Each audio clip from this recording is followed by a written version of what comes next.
August 14న రెండు భారీ సినిమాలు బాక్స్ ఆఫీస్ ముందుకు వస్తున్నాయి. కూలీ, వార్ 2.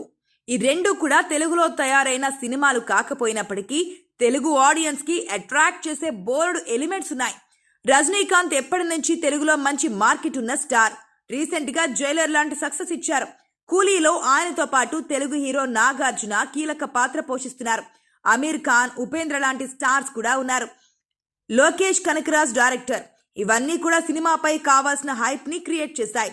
ఇక వార్ 2 బాలీవుడ్ సినిమా. హృతిక్ తో కలిసి ఎన్టీఆర్ స్క్రీన్ షేర్ చేసుకోవడం బిగ్గెస్ట్ అట్రాక్షన్. ఇది తెలుగులో స్ట్రైట్ సినిమా రేంజ్ లో రిలీజ్ కావడానికి మెయిన్ రీజన్ తారక్. ఈ రెండు సినిమాలకి కూడా ఒకే రేంజ్ లో హైప్ ఉంది. అయితే ట్రైలర్ రిలీజ్ అయిన తర్వాత బజ్ లో కొంత తేడా వచ్చింది. వార్ 2 ట్రైలర్ ఇద్దరు హీరోల్ని ఎలివేట్ చేస్తూ లార్జర్ దెన్ లైఫ్ ఈవెంట్ స్టైల్లో కట్ చేశారు. సినిమాలో ఏముందో ఆడియన్స్ కు ఒక క్లారిటీ వచ్చింది.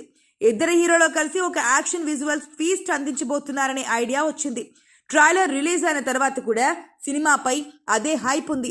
అయితే కూలీ ట్రైలర్ మాత్రం కొంత భిన్నమైన రెస్పాన్స్ అందుకుంది. లోకేష్ కట్ చేసిన ట్రైలర్ లో బిగ్ ఈవెంట్స్ అన్ని దాచేశాడు. వార్ సిరీస్ పై ప్రేక్షకులకి ఒక అంచనా ఉంది. కానీ కూలీ కథ ఏమిటి, ఎలాంటి పాత్రలు ఉంటాయి, ఆ పాత్రలు ఏం చేస్తాయనేది తెలీదు. లోకేష్ మొదటి దీనిపై ఫోకస్ చేశాడు. కూలీ చూపించి ఆ పాత్రల్ని పరిచయం చేశాడు. కథ జోలికి వెళ్ళలేదు. ఆ పాత్రలతో ఎలాంటి కథని చెప్పబోతున్నాడనేది సినిమాలోనే చూసుకోవాలి. ట్రైలర్ అనేది కూడా కథ లాంటిదే.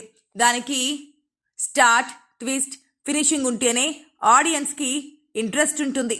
కూలీ విషయంలో లోకేష్ ఈ ఫార్ములాకి భిన్నంగా వెళ్ళాడు. అందుకే వార్ 2తో పోల్చుకుంటే హైప్ పెంచడంలో కూలీ ఒక మెట్టు తగ్గింది. అయితే ఇది complete Lokesh Kanagaraj creative decision. ఆయనకంటూ ఒక మార్క్ ఉంది. విక్రమ్ ట్రైలర్ కూడా అంతగా రిజిస్టర్ కాలేదు. ట్రైలర్లో కథని మెటాఫర్గా చూపించే ప్రయత్నం చేశారు. కూలీ ట్రైలర్ విషయంలో కూడా హైప్ గురించి ఆలోచించలేదు. హై మూమెంట్స్ కాకుండా కథకు కట్టుబడి కట్ చేసిన ట్రైలర్లా అనిపించింది. ఈ కథ కూడా ఎక్కువ రివీల్ కాలేదు. అసలు కథని థియేటర్స్ కు రిజర్వ్ చేశాడు. అందుకే కూలీ ట్రైలర్ బజ్ పరంగా కొంచెం వెనుకబడినట్లుగా కనిపించినా ఇది పూర్తిగా లోకేష్ కనకరాజన్ క్రియేటివ్ డెసిషన్. ఏదేమైనా ఈ రెండు సినిమాలు దేనికవే ప్రత్యేకం. ఈ రెండు కూడా బాక్స్ ఆఫీస్ వద్ద సంచలనం నమోదు చేయగల సత్తా ఉన్న సినిమాలే. ఇక తమిళ సినిమా ఇండస్ట్రీలో స్టార్ డైరెక్టర్లుగా గుర్తింపును సంపాదించుకున్న వాళ్ళలో లోకేష్ కనకరాజు ఒకరు. కూలీ సినిమాతో తనను తాను మరొకసారి స్టార్ డైరెక్టర్ గా ఎలివేట్ చేసుకోవాలనే ప్రయత్నం చేస్తున్నాడు. ఒక పాన్ ఇండియా నేపథ్యంలో తెరకెక్కుతున్న ఈ సినిమాతో యావత్ ఇండియన్ సినిమా ప్రేక్షకులందరినీ తన వైపు తిప్పుకోవాలనే ప్రయత్నం చేస్తున్నాడు. మరి ఆగస్టు 14వ తేదీన ప్రేక్షకుల ముందుకు రాబోతున్న ఈ సినిమాలో రజనీకాంత్ ఒక మాఫియా డాన్ గా కనిపించబోతున్నాడు. ఈ సినిమాని చూసిన ప్రేక్షకులు ఎలా రెస్పాండ్ అవుతారు? ఈ సినిమా సూపర్ సక్సెస్ ని సాధిస్తుందా లేదా అనే విషయాలు తెలియాలంటే సినిమా రిలీజ్ అయ్యేంత వరకు వెయిట్ చేయాల్సిందే.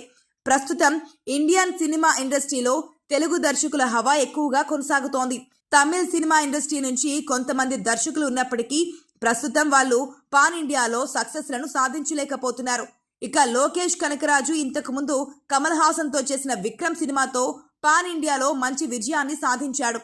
ఆ తర్వాత ఆయన చేసిన లియో సినిమా ఆశించిన మేరకు విజయాన్ని సాధించలేకపోవడంతో ఆయన కొంతవరకు వెనుకబడిపోయారు. మరి ఇప్పుడు పాన్ ఇండియాలో తన హవాను చూపిస్తున్న తెలుగు దర్శకులతో పోటీ పడి లోకేష్ కనకరాజు స్టార్ డైరెక్టర్ గా ఎదుగుతాడా? పాన్ ఇండియాలో టాప్ లెవెల్ కి వెళ్తాడా లేదా అన్నది తెలియాలంటే ఈ సినిమా రిలీజ్ అయ్యేంత వరకు వెయిట్ చేయాల్సిందే. మరి ఇక మొత్తానికైతే రజనీకాంత్ కెరియర్ లో ఈ సినిమా ఒక మైల్ స్టోన్ గా నిలిచిపోతుందని రజనీకాంత్ సైతం రీసెంట్ గా జరిగిన ఒక ఇంటర్వ్యూలో తెలియజేయడం విశేషం.